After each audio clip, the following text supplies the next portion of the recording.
So can you believe, after all the talk we've been doing for all these years, for the last couple of years, we built a car and we went to the World Center of Speed, Daytona International Speedway. You know what's fun, Trotty, is that probably 10:45, 10:50, the last driver on our team was out on the track, and you and I are standing there ready to start finish line, Daytona International Speedway, and the car goes by and you point at it and say, "We built that car in my garage." So it was a lot of fun. It really was. And what was most memorable for me for the whole project of, we left VIR, we kind of went to VIR's kind of a bucket list thing just to entertain ourselves, just see what's it like to run a 24-hour race. And we set our sights on Daytona, a bucket list track for us, right? We'd watched Daytona growing up as kids and everything. After we kind of, shook off VIR, a 24-hour race, and had some rest and looked at the car and decided, we'd like to go run Daytona. That decision to actually standing there at the end of a race, the car made it with flawlessly. Well, we had a couple of issues, but basically the car performed really well, and everyone on the team was safe. They all had a good time, and we put this all together, and it was a blast. And maybe it'd be interesting to the folks that are listening for us to kind of like rewind the tape a little bit and talk about the sort of background investigation we did as to how we should best prepare to go to Daytona. Yeah, and I think absolutely. we should talk a little bit about Tom. Yeah, Tom was a cool guy. So we found him. Well, we were looking for somebody else that were running big cars, because the ChampCar series is mostly smaller cars, the BMWs, the Miatas, and so forth.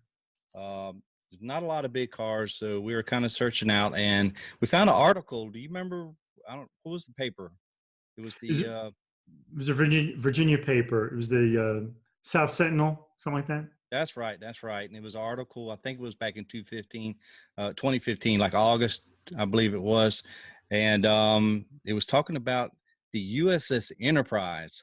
So like, what is this? So we're looking at it, and it's this giant gray car. So I believe, what did you Google his name or something? We got his phone number. I don't even remember how it happened. Yeah, Tom actually works for the newspaper. I think he's a photographer for the newspaper. So Okay. it's probably how they picked up on the news story. And it was an article about Tom winning at VIR with this, what was it, 1972 LTD, just this monster of a car with the roof cut off, by the way. Yes, it was. And he actually won the race. A very competitive car. Yes, it was. So you reached out to him via email, and he got back to you, and I believe y'all you actually talked on the phone a couple of times.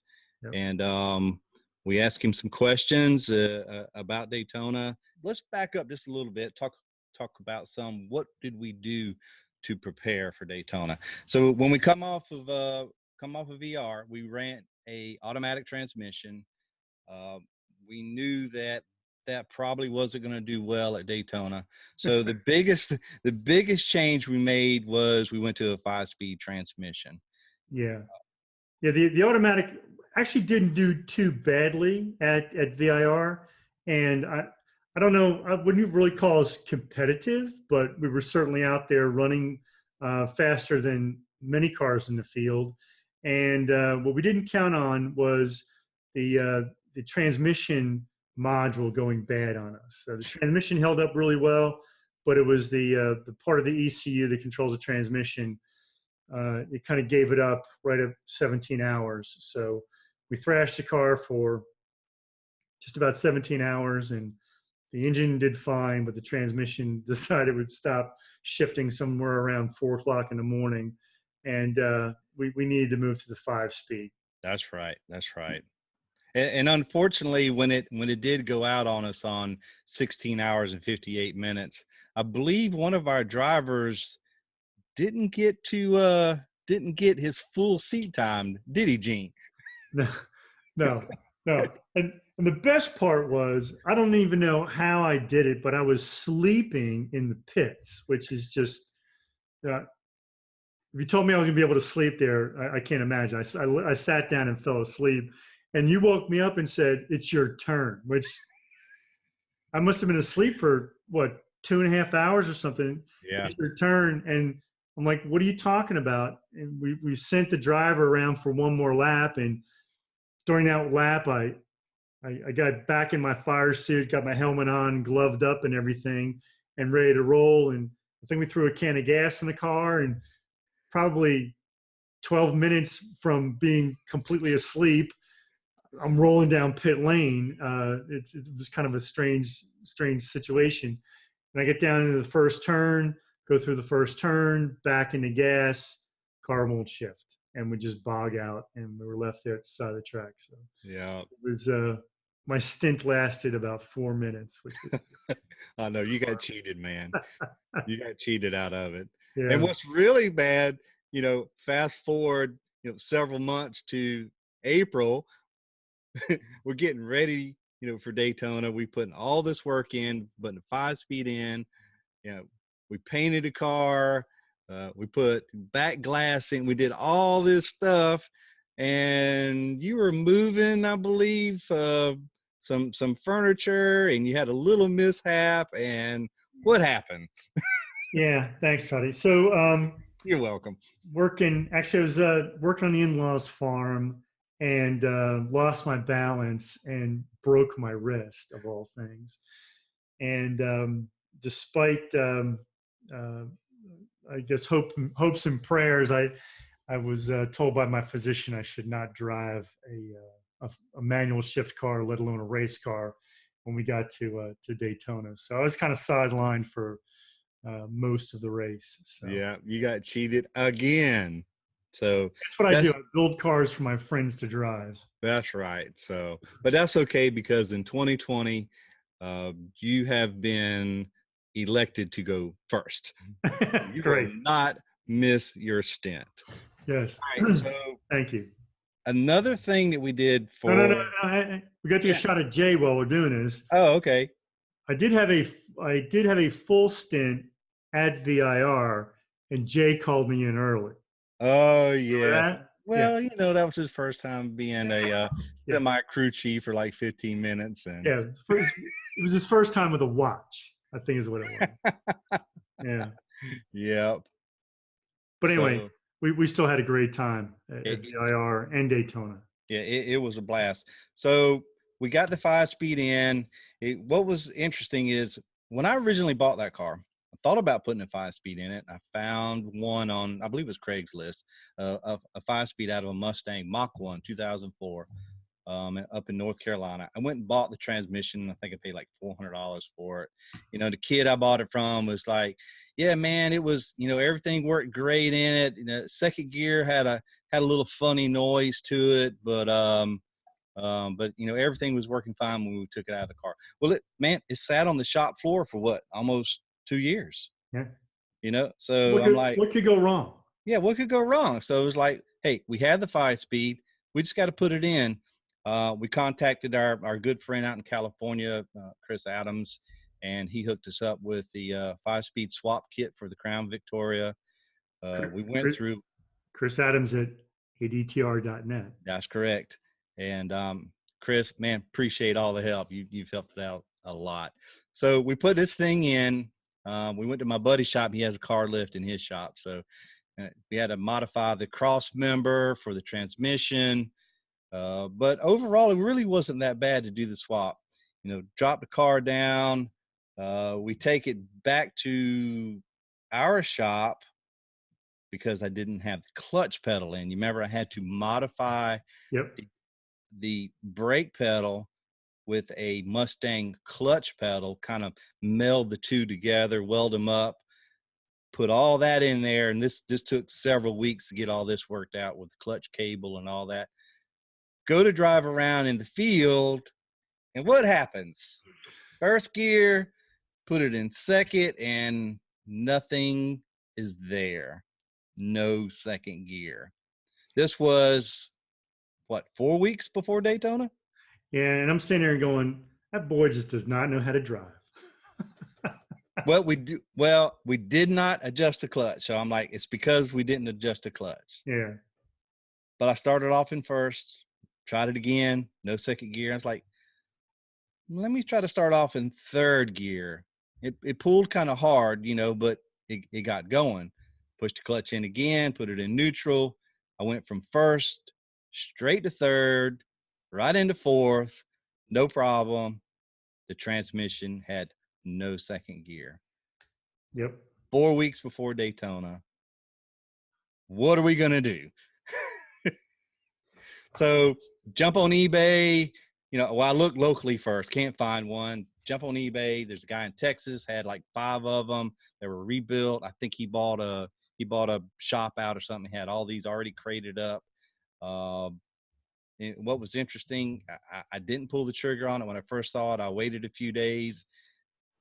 Somebody was looking down upon us because I got an email from eBay, said everything on eBay is 20% off. And I'm like, how does that work? Let me try this coupon code.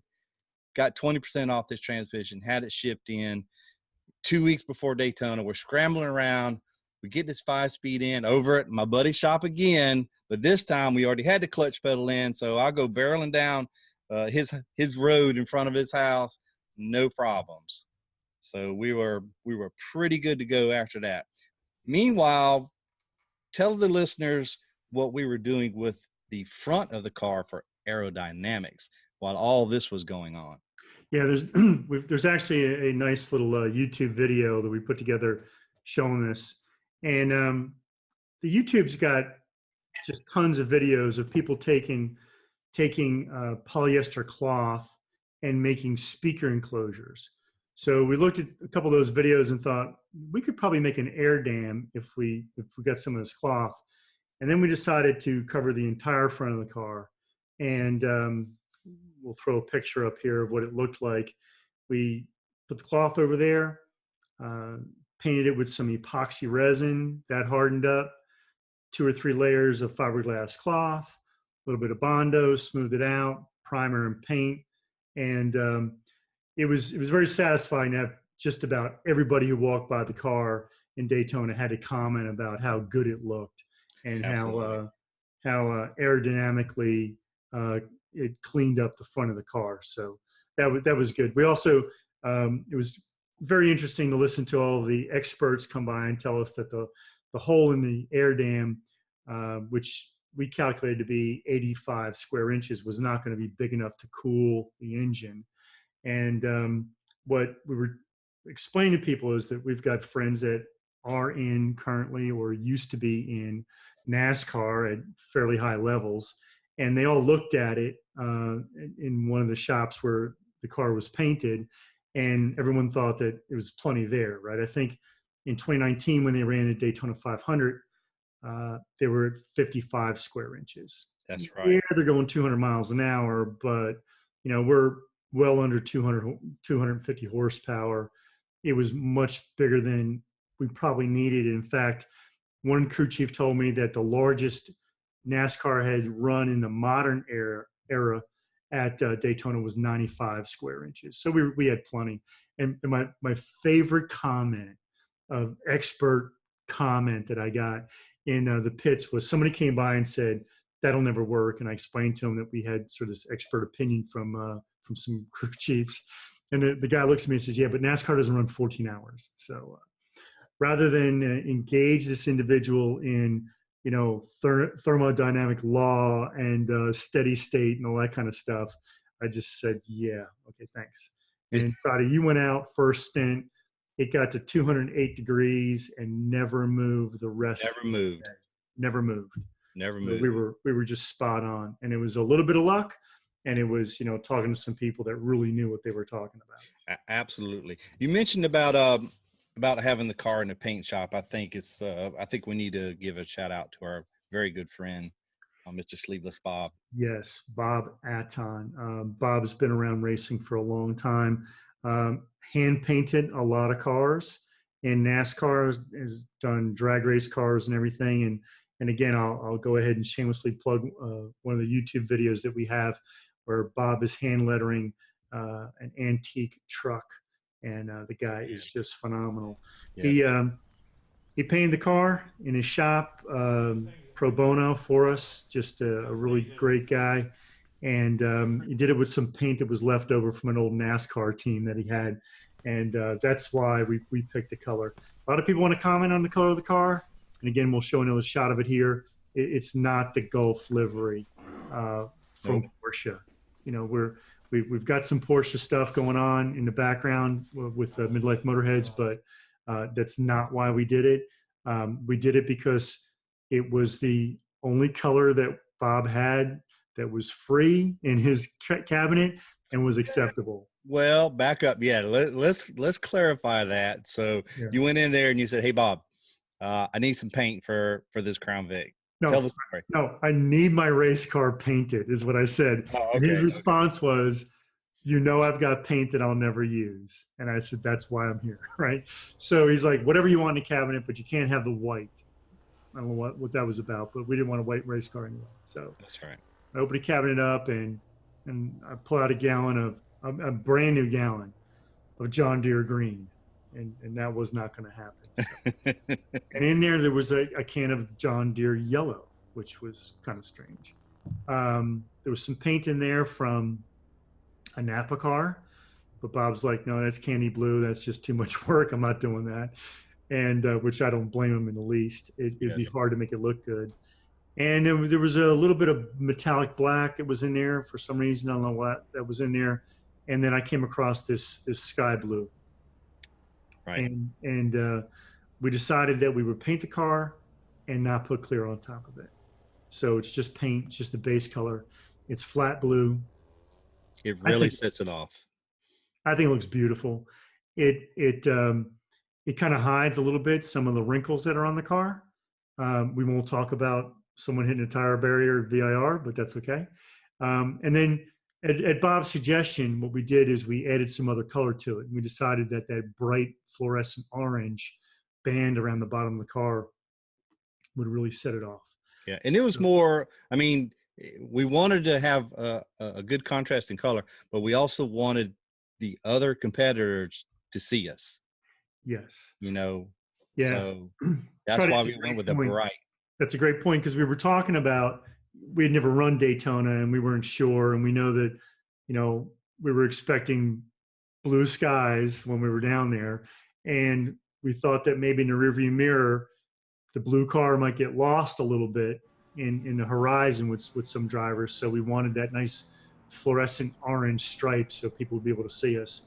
Yep. And to me, the most exciting part about driving Daytona in a big car, the big Crown Vic, is we would come off a NASCAR 1 and head down the backstretch and into the bus stop. And the car just kept picking up momentum. And some of the cars that were, you know, in the process of passing us going into NASCAR 1, by the time we got to the bus stop, we had such a head of steam up, we were passing them back. So that's right. That was a lot of fun. And I think having that bright orange color on the car added a little safety margin. People were noticing us. Besides the big blue dinosaur kind of rolling down the track, it kind of set it off. Absolutely. So yeah, there was quite a few people when they came out. I was like, "Oh yeah, you did the Porsche Gulf livery," but it's the original Gulf livery was not a Porsche, was it? It was not. It was a Gulf executive that wanted to run Le Mans in, I think, 65 or 66. And since he worked for Gulf, he wanted the Gulf colors on there. So the first Gulf livery in modern time was a Ford GT40. That's right. Not a Porsche. It was a Ford GT40. So we were. That's right. So again, something we had to explain to people in the pits. I don't know. Yeah, I don't know either. So we got the fiberglass front end. A lot of hours in that thing. We have like 60 hours in it, or maybe even more. I don't want to admit to that. I don't want to admit to that. It was at least that, for sure. That thing is what really, really set the car off. You know, we have it 5 inches off the ground, which I believe is fairly close to what NASCAR is running.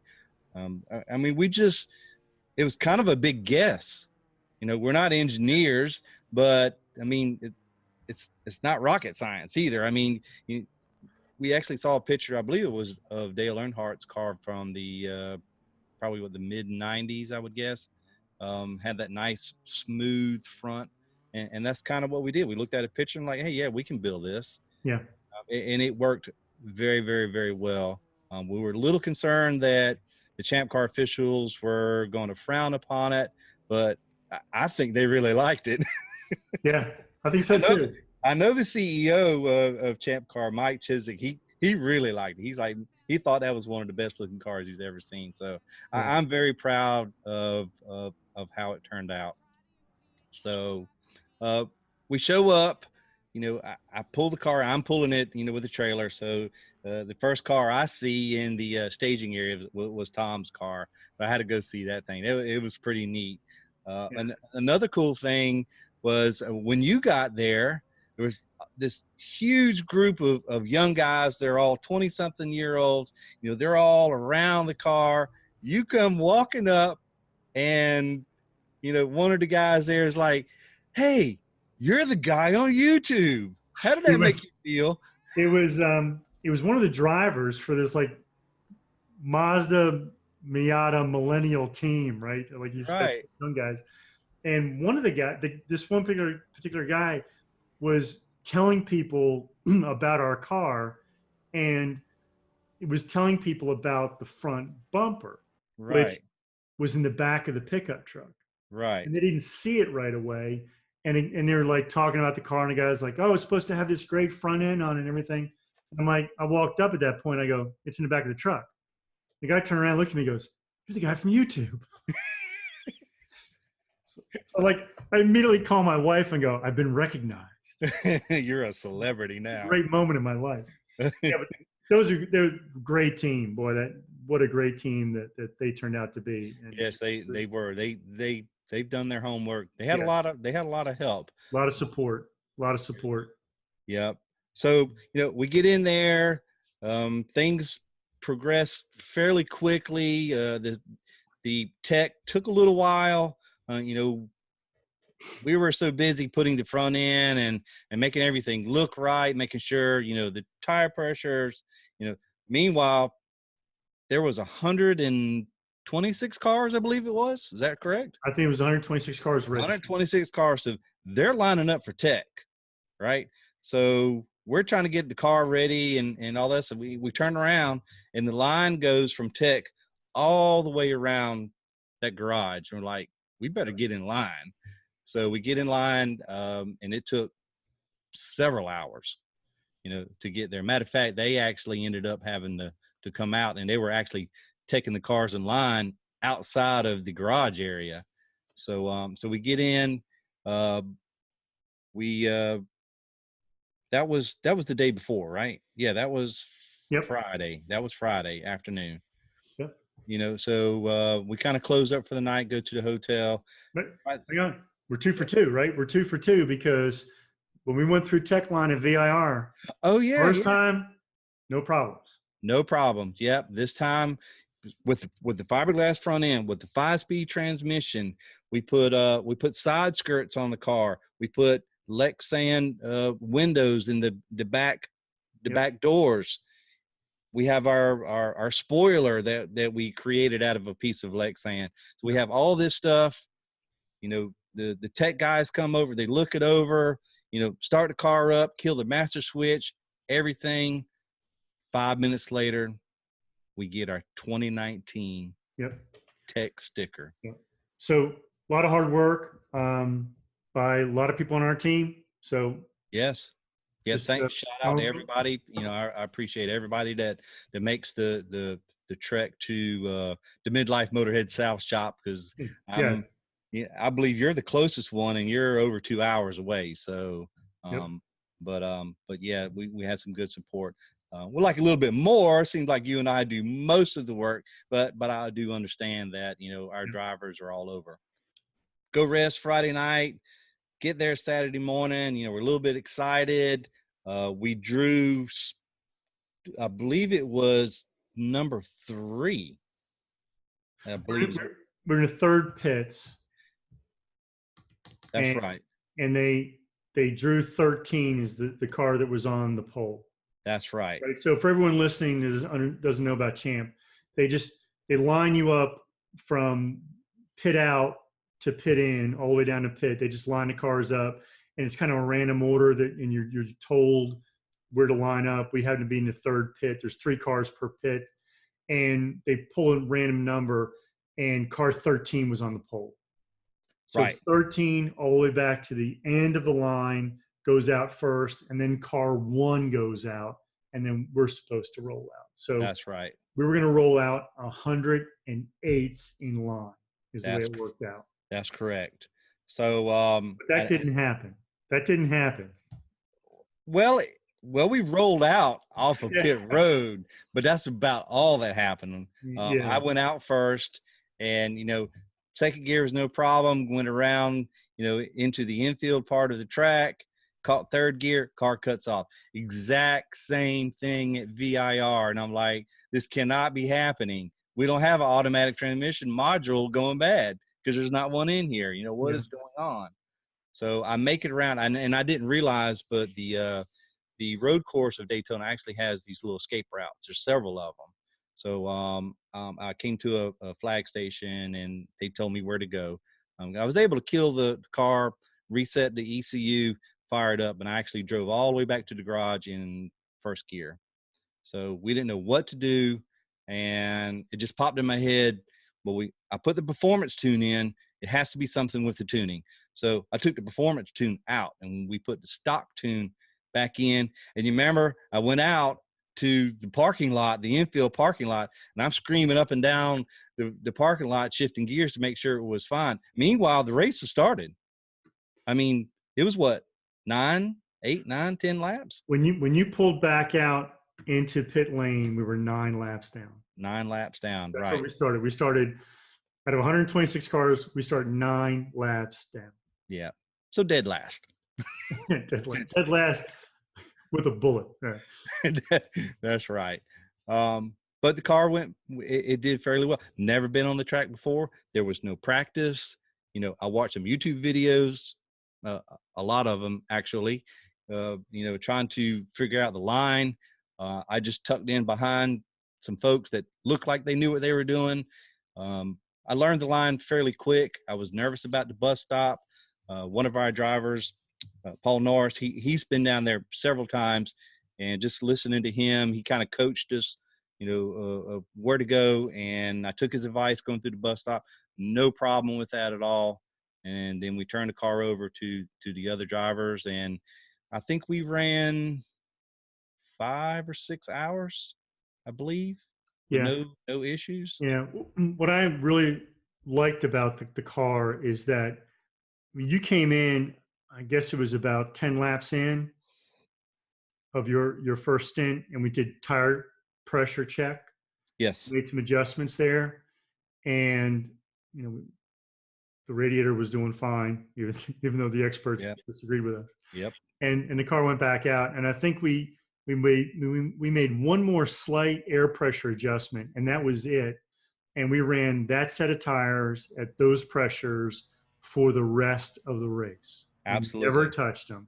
It was like the easiest car to maintain from a pit standpoint. All we did was put gas in the car the rest of the day. I think we checked the oil once. Yeah, I think so too.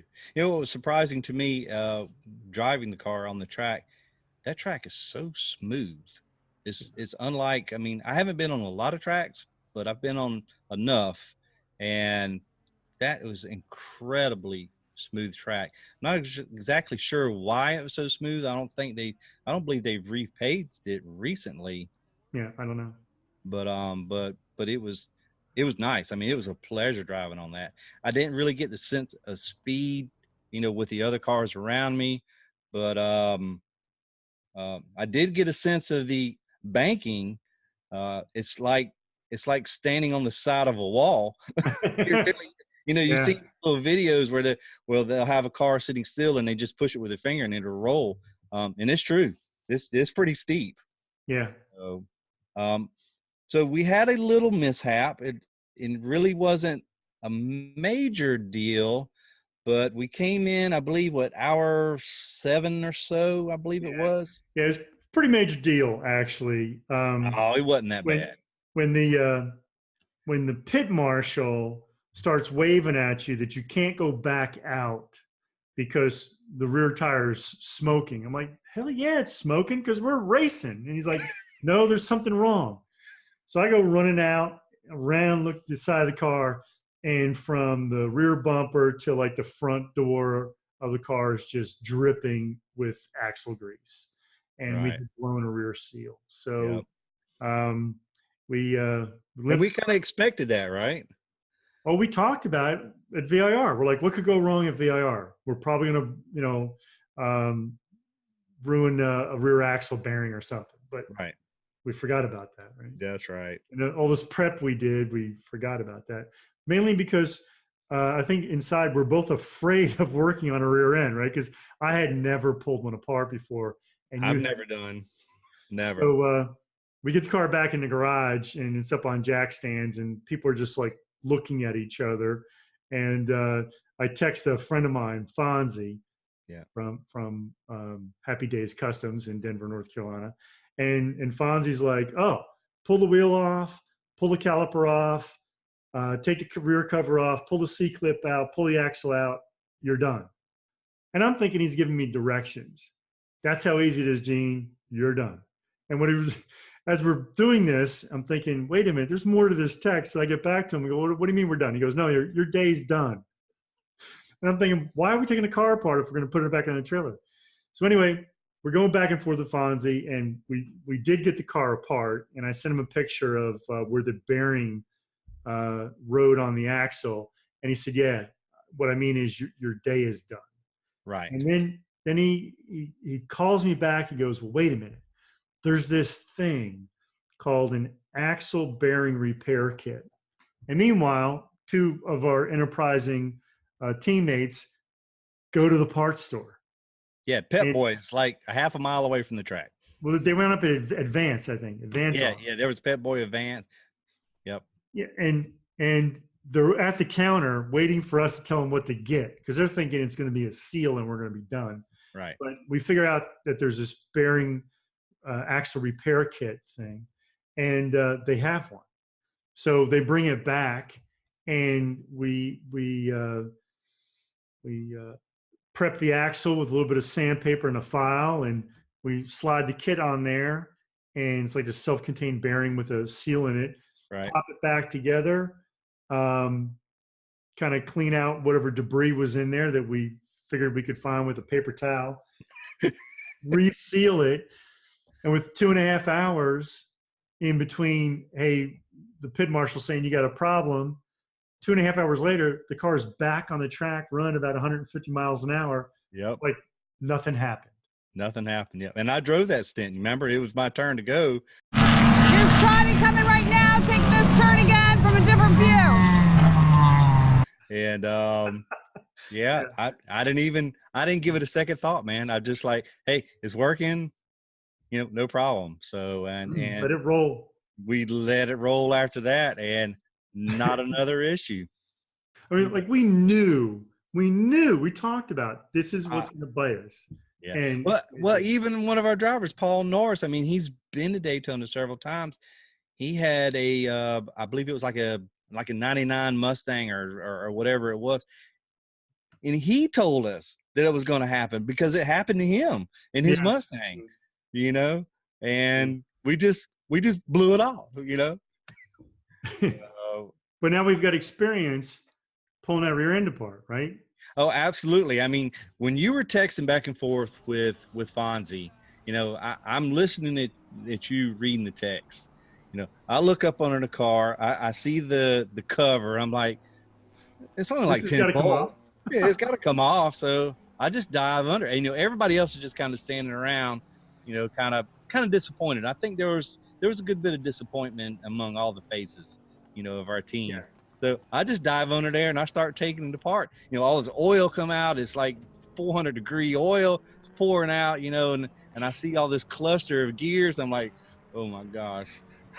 We pop a YouTube video and it's like, take the pin out. What pin? I don't see no pin. So, but it worked.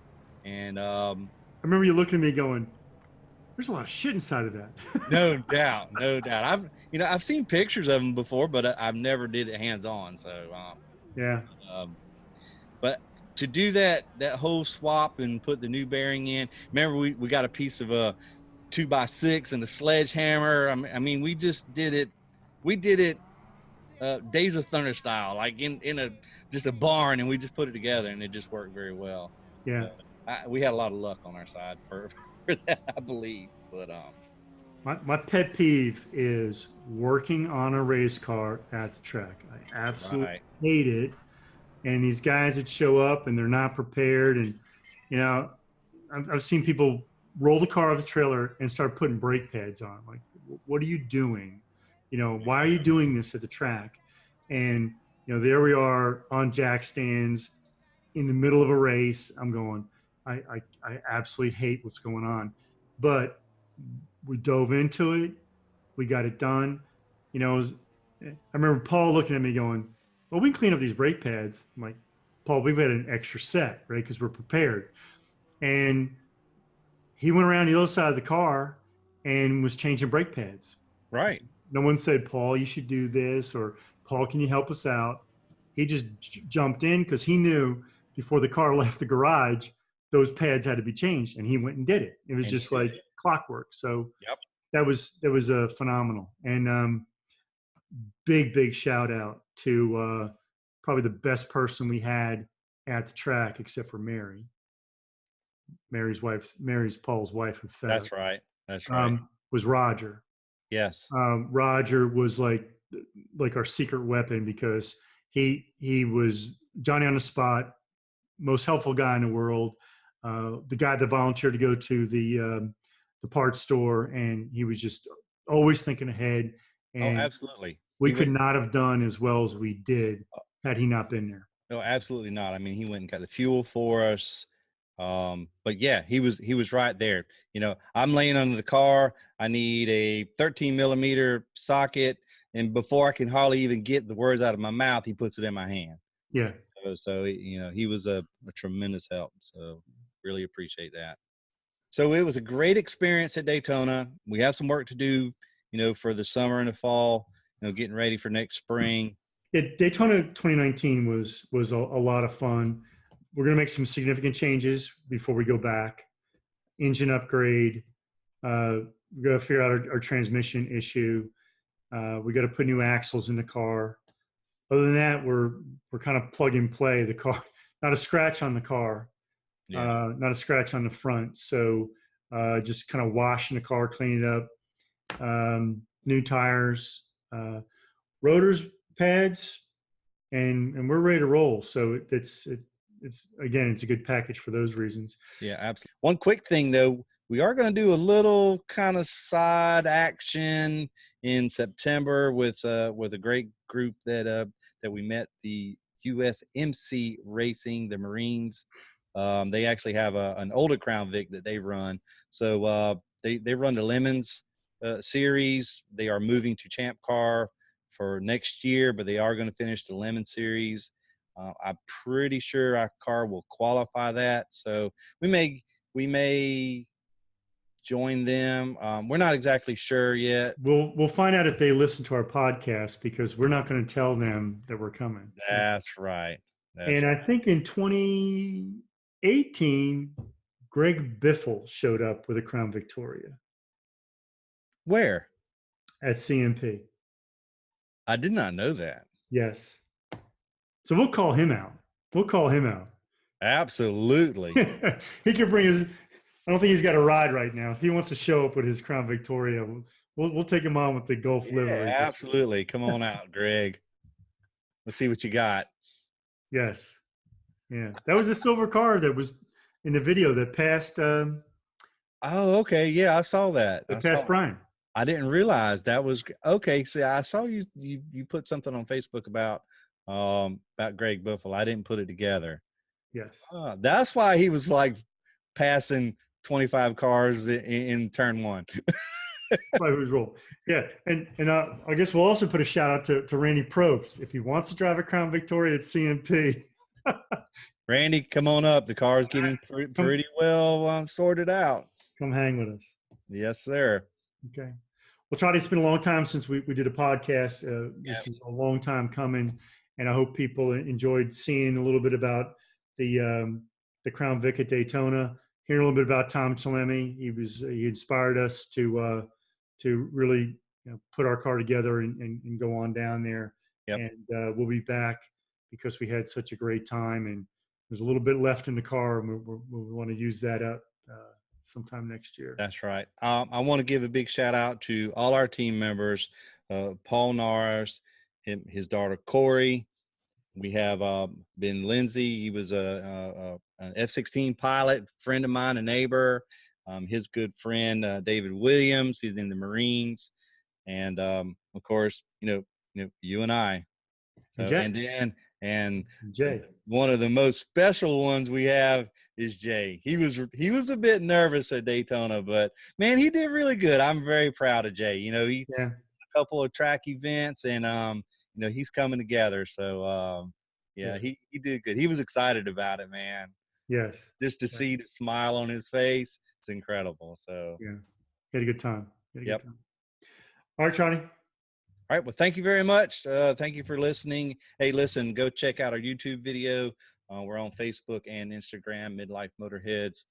We love to get some likes from you guys if you're watching or listening to help us grow. So talk to you soon.